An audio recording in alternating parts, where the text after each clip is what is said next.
Hello guys, I'm Shakib and you're watching my YouTube channel Shakib English Academy. Guys, जैसा कि मैंने आपको पिछले वीडियो में बताया था अलग अलग तरह के प्रोनाउंस के बारे में, तो उसी पर्सपेक्टिव से और मैंने ये भी कहा था कि आपको हर एक प्रोनाउन को उसके डेफिनेशन और एग्जाम्पल के साथ बताया जाएगा। तो उसी पर्सपेक्टिव से मैंने ये पहला पर्सनल प्रोनाउन जिसकी हिंदी होती है व्यक्तिवाचक सर्वनाम, इसे मैं एक्सप्लेन करने जा रहा हूँ। तो सबसे पहले आप देखिए इसका जो इंग्लिश में डेफिनेशन है वो the pronoun that is used to denote first, second और third person is called a personal pronoun. Personal pronouns are I, we, you, he, she, it and दे।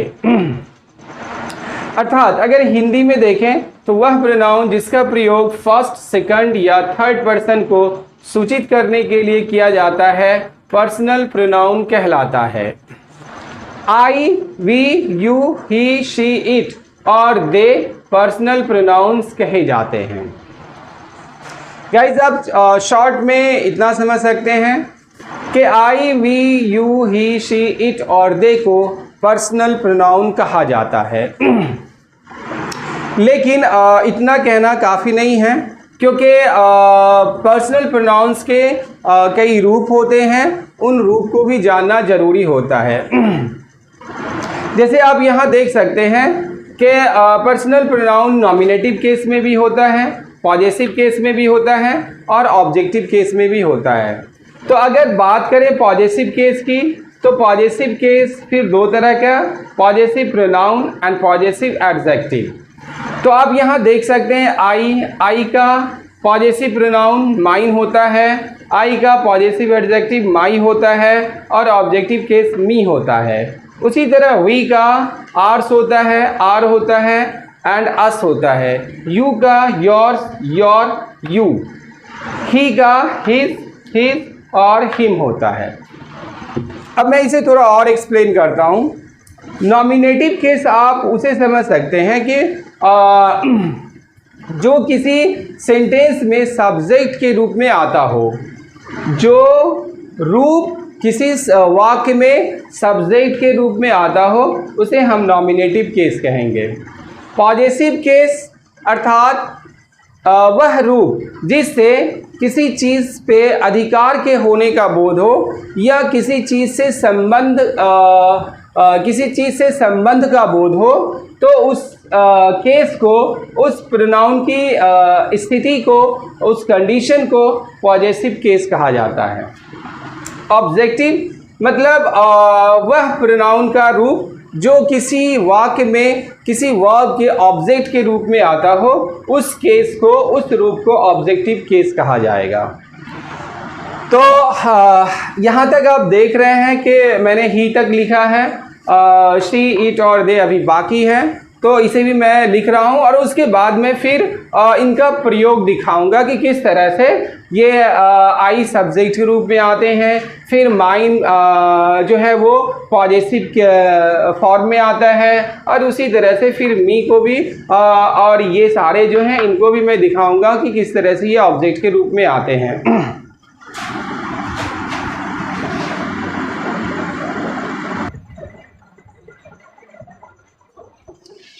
तो आइए हम लोग कुछ और देखते हैं। जैसे शी, अगर शी लिया जाए तो शी का पॉजेसिव प्रोनाउन हर्ष होता है, पॉजेसिव एडजेक्टिव हर होता है और ऑब्जेक्टिव केस भी हर होता है। अगर इट की बात करें तो इट का पॉजेसिव प्रोनाउन नहीं होता है, इट का पॉजेसिव एडजेक्टिव इट्स होता है और ऑब्जेक्टिव केस इट होता है। उसी तरह दे का देयर्स, देयर एंड देम। तो ये अलग अलग पर्सनल प्रोनाउन के रूप हैं जिसे याद रखने की ज़रूरत है, क्योंकि वाक्य में कब इनकी ज़रूरत पड़ती है ये पता नहीं। तो जब आपको ये अच्छी तरह याद होगा तो आप आसानी से इसका यूज कर सकते हैं बिना किसी प्रॉब्लम के, बिना किसी गलती के। तो ठीक है, अब मैं आपको इसके ऊपर कुछ वाक्य दिखाता हूँ।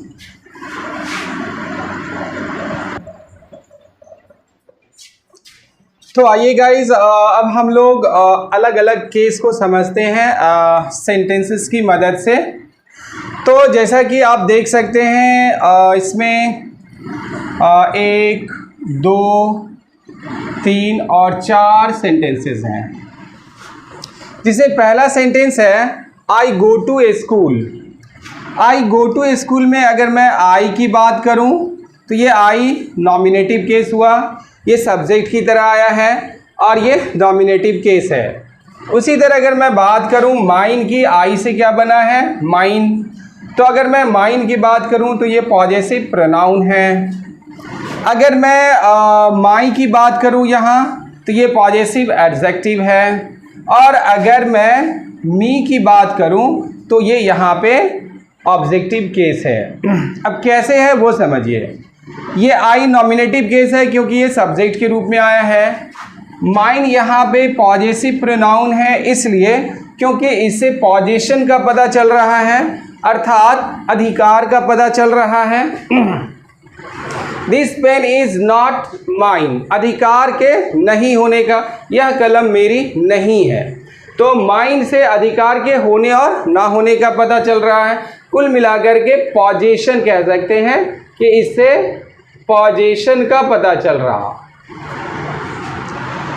तो ये कौन सा केस हुआ, पॉजेसिव केस। अब यहाँ पे बात कर रहे हैं माई की, तो माई के बाद एक नाउन है पेन। तो माई क्या कर रहा है, पेन को क्वालिफाई कर रहा है, उसको डिस्क्राइब कर रहा है और साथ साथ पॉजेशन को भी बता रहा है, यानी अधिकार को भी बता रहा है। इसीलिए ये माई यहाँ पे पॉजेसिव एडजेक्टिव है। जब हम लोग एडजेक्टिव पढ़ेंगे तो उसमें पॉजेसिव एडजेक्टिव और भी डिटेल में पढ़ेंगे। फिलहाल आप ये देख लीजिए कि ये भी पॉजेसिव केस में है और ये पॉजेसिव एडजेक्टिव है। अगर यहाँ पे बात करें मी की, तो यहाँ पे मी से जस्ट पहले आप देख सकते हैं कि टोल्ड एक वर्ब है और मी यहाँ पर इस वर्ब के ऑब्जेक्ट के रूप में आया है, इसीलिए ये स्थिति इसकी ऑब्जेक्टिव केस कहलाएगी। तो आई होप आपको ये केस भी समझ में आया होगा, प्रोनाउन समझ में आया होगा, उसके डेफिनेशन और कौन कौन से पर्सनल प्रोनाउन कहे जाते हैं, उनका क्या क्या रूप होता है। तो गाइज, अगर आप इस वीडियो को पहली बार देख रहे हैं तो प्लीज़ सब्सक्राइब करें, लाइक करें और शेयर दूसरों के साथ करें, और ताकि इसी तरह की और भी वीडियोस आपको सबसे पहले मिल सके और आप उससे फ़ायदा उठा सकें। गाइज़, मैंने पहले ही बताया था कि मैं ग्रामर के हर एक चैप्टर बेसिक से लेकर जितने सारे एडवांस चैप्टर्स हैं वो सारे चैप्टर्स अपलोड करूंगा।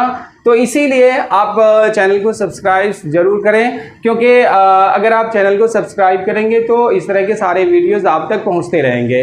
तो मिलते हैं अगले वीडियो में, तब तक के लिए बाय बाय।